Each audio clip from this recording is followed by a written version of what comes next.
Okay, so far we have studied about the periodization of Indian history. It was divided into two: periodization during the British rule and the modern periodization.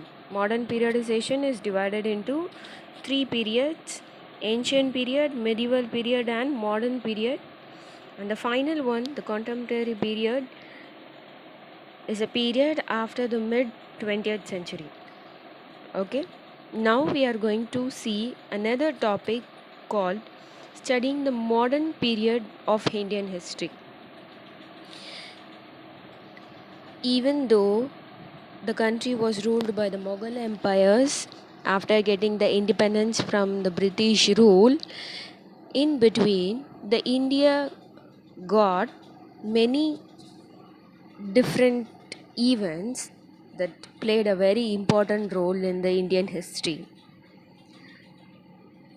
Being a colony and finally an independent country, several important developments took place during the modern period in Indian history.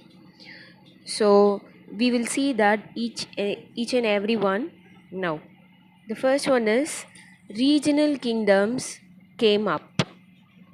There were many kingdoms.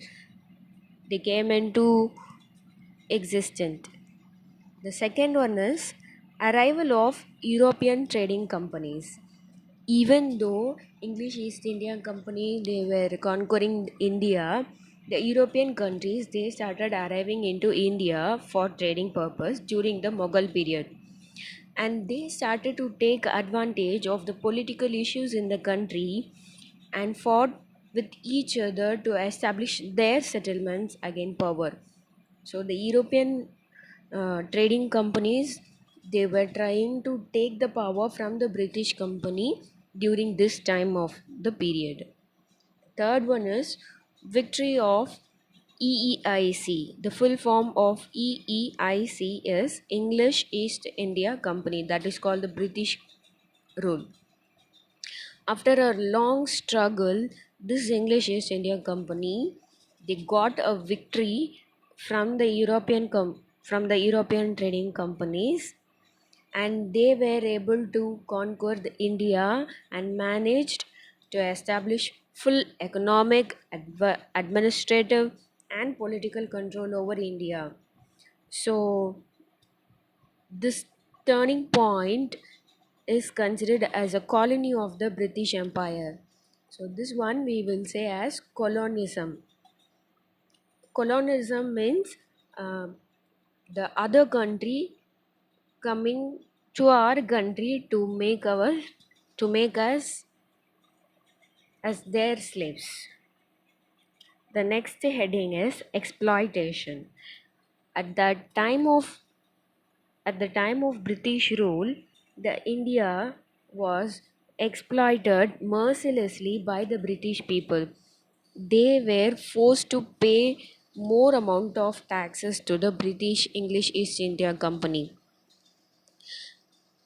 They were forced to follow their rules and regulations.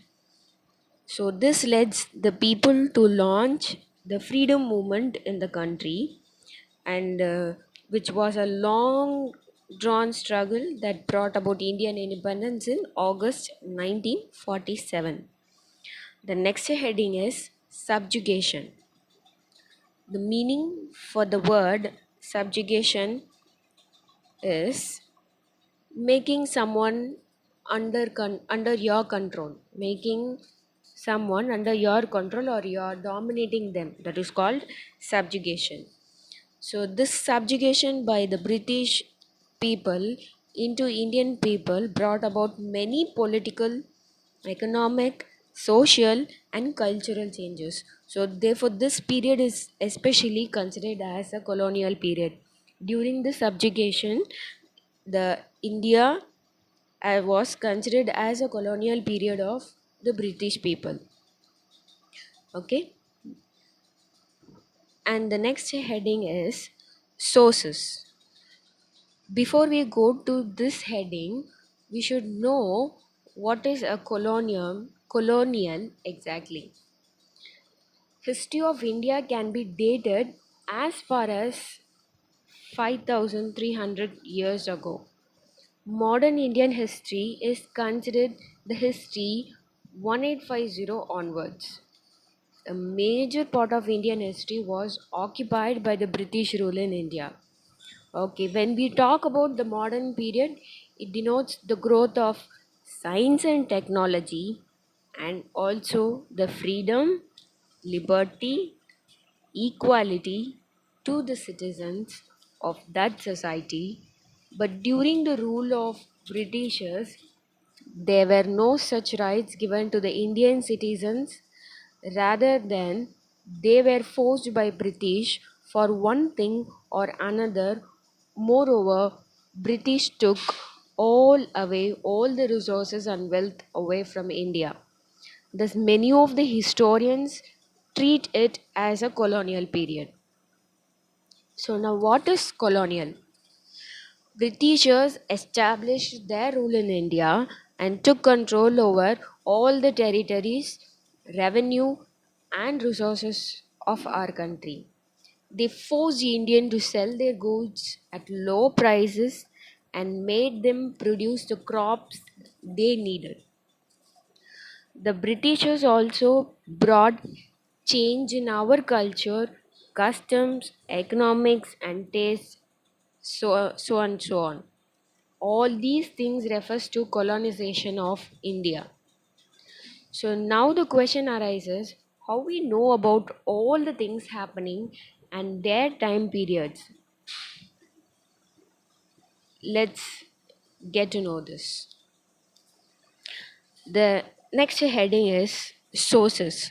Sources in the sense the British government, when they are ruling India, what are the sources they have given to Indian people?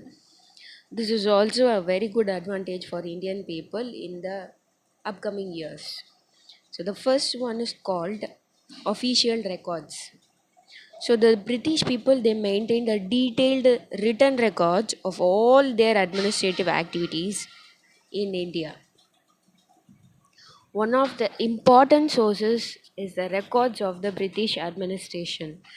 The Britishers were of a view that each and every policy and agreement should be recorded so that it could be studied and debated if needed in future. This led to an administrative culture of writing memos, reports, etc. Record rooms were maintained within the officials of Tahsildar office, commissioner office, and law courts. Specialized institutions like archives and museums were made in order to preserve important records. Calligraphists, the one who writes beautifully, were also appointed in order to copy the important documents. They provide valuable information about matter related to all the levels of administration, from the district to the central government. So, whatever important issues or important event is happening in the country will be recorded by the British rule in the official records. They will be kept in a separate room,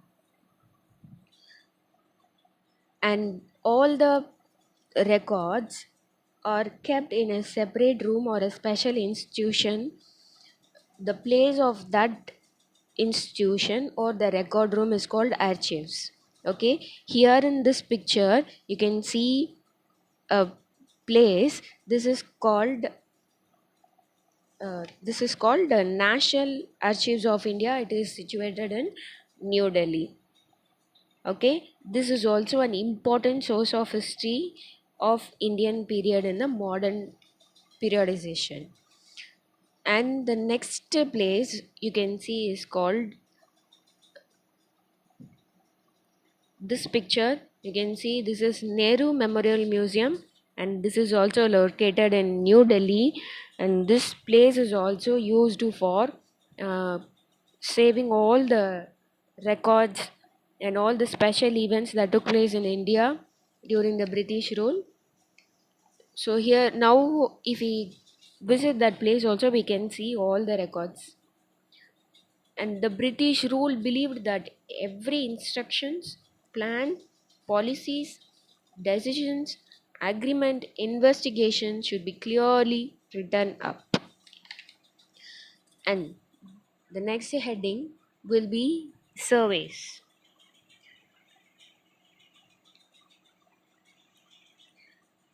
Surveys become so important. The practice of survey become very important during the time of British people. They wanted to know India in order to administer it properly. So they conducted detailed survey of for the following reasons: to map out India, to know the soil quality, to check the suitability for different crops, to know the flora and fauna, to know the local history. Some of the surveys conducted were also followed for a botanical survey, archaeological survey, forest survey, and geological survey. Okay, so what we can say is that we can get a lot of informations from the surveys conducted by the Britishers. But were these sufficient to serve as a source to know history of India? Let's see. So here you can see another image: indigenous literature and miscellaneous works. The British people, they took many surveys in order to get information about the country, as they considered such detailed knowledge was important to administer India.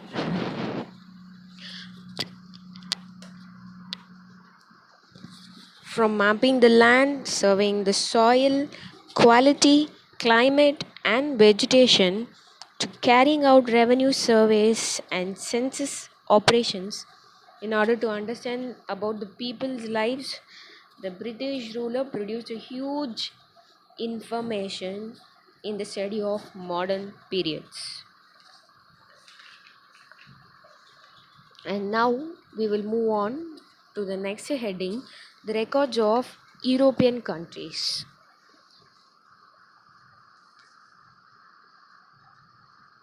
Here, after the arrival of European countries into the Indian country, the records maintained by the Portuguese, Dutch, French, and English East India companies are very useful in reconstructing the history under the period of 17th and the 18th centuries. They provide a vital information about the economic, political history of the period. And now comes to indigenous literature and miscellaneous works. Here we have two headings: contemporary biographies and autobiographies, diaries and records. And here you can see some of the biographies and autobiographies of our Indian national leaders. So the historians, they took surveys and they started to record all the autobiographies and the biographies of Indian people in order to know about them in the future, what had happened in the past. So these official records reveals only a certain part of history of the modern period.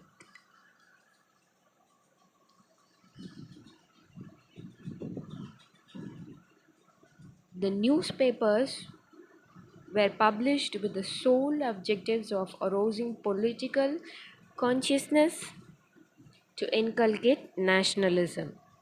Okay, diaries and records.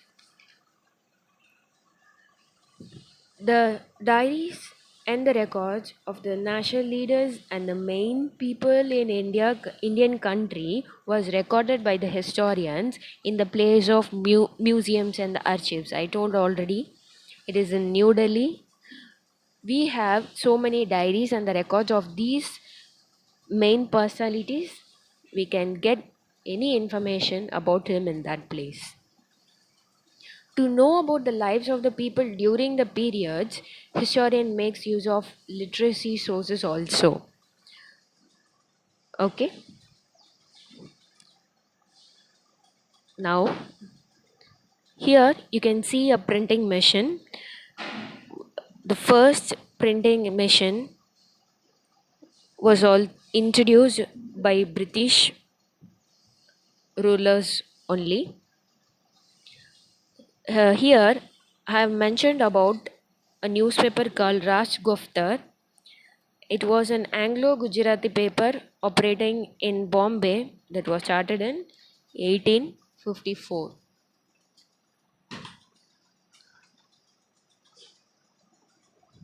And the newspapers were published with the sole objectives of arousing political consciousness, to inculcate nationalism, to expose colonial rule, and to preach disloyalty to the masses or by opposing the unjust and harmful policies of the government. What official records do not tell? What are the official records should not be revealed? We get a good amount of information from these surveys, but we should know that these surveys were recorded according to the point of views of the officers. In order to know what other people of the country felt and the reasons behind their actions were, need to look for the other resources also. Amrita Bazar Patrika. Amrita Bazar Patrika was one of the oldest daily newspapers. Here I have mentioned some of the olden Indian newspapers during the British rule in India. Amrita Bazar Patrika, Kesari, the second one is called Kesari, the third one is called Bengal Gazette. Like this, you have many Indian newspapers arrived in during the British rule, and they all played a very important role to know about what is exactly happening in India, what the British people are doing, and what are the situations are happening in the Indian country during this period. People came to know about the world. People came to know about India, political, economic, and social events, what are all happening in inside the country. Rast Goftar, Amrita Bazar Patrika. So these are the main newspapers was which was a very important role in Indian history. And now the next heading will be